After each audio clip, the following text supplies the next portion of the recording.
आज हम सुनाने जा रहे हैं वट सावित्री व्रत कथा।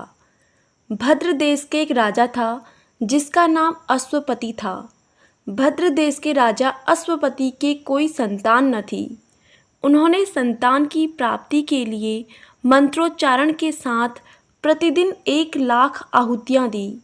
18 वर्षों तक यह क्रम जारी रहा।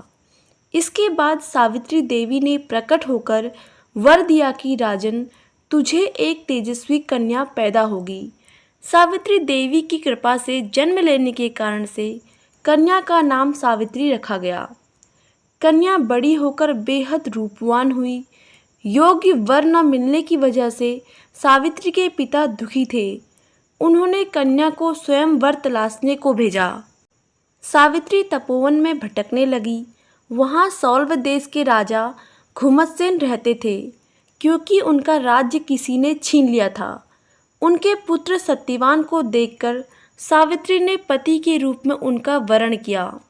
ऋषिराज नारद को जब यह बात पता चली तो वह राजा अश्वपति के पास पहुँचे और कहा कि हे राजन, यह क्या कर रहे हैं आप? सत्यवान गुणवान है, धर्मात्मा है और बलवान भी है, पर इसकी आयु बहुत छोटी है। वह अल्पायु है। 1 वर्ष के बाद ही उसकी मृत्यु हो जाएगी। ऋषिराज नारद की बात सुनकर राजा अश्वपति घोर चिंता में डूब गए। सावित्री ने उनसे कारण पूछा तो राजा ने कहा, पुत्री, तुमने जिस राजकुमार को अपने वर के रूप में चुना है वह अल्पायु है। तुम्हें किसी और को अपना जीवन साथी बनाना चाहिए। इस पर सावित्री ने कहा कि पिताजी, आर्य कन्याएं अपने पति का एक बार ही वरण करती हैं। राजा एक बार ही आज्ञा देता है और पंडित एक बार ही प्रतिज्ञा करते हैं और कन्यादान भी एक ही बार किया जाता है। सावित्री हठ करने लगी और बोली, मैं सत्यवान से ही विवाह करूंगी।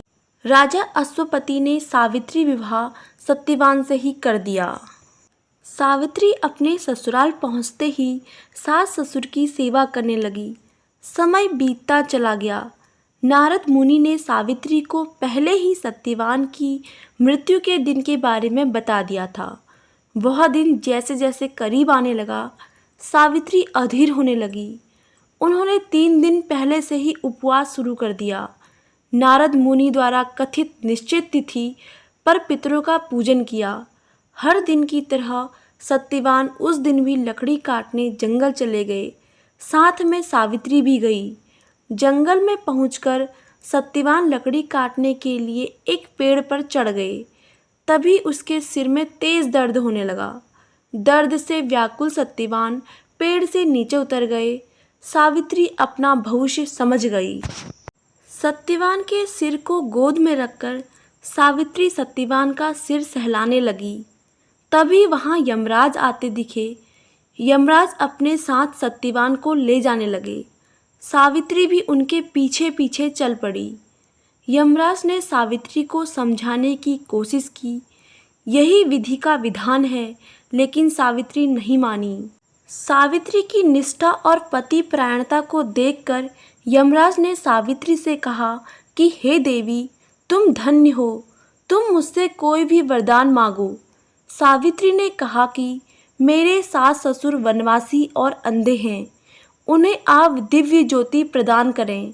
यमराज ने कहा, ऐसा ही होगा, जाओ अब लौट जाओ।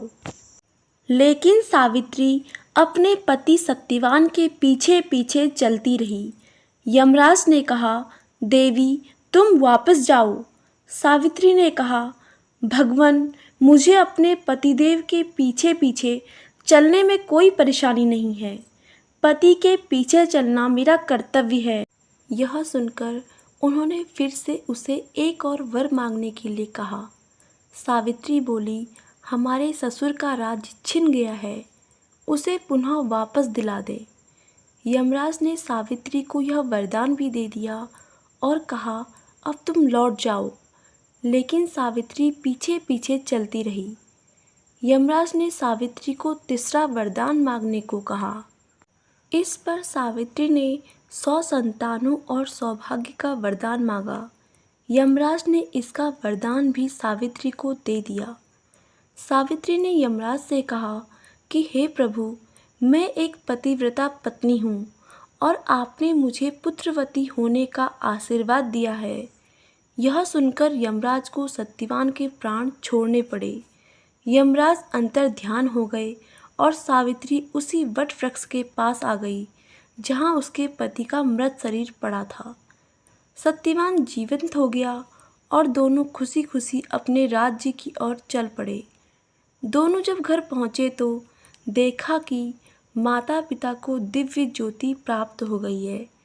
इस प्रकार सावित्री सत्यवान चिरकाल तक राज्य सुख भोगते रहे।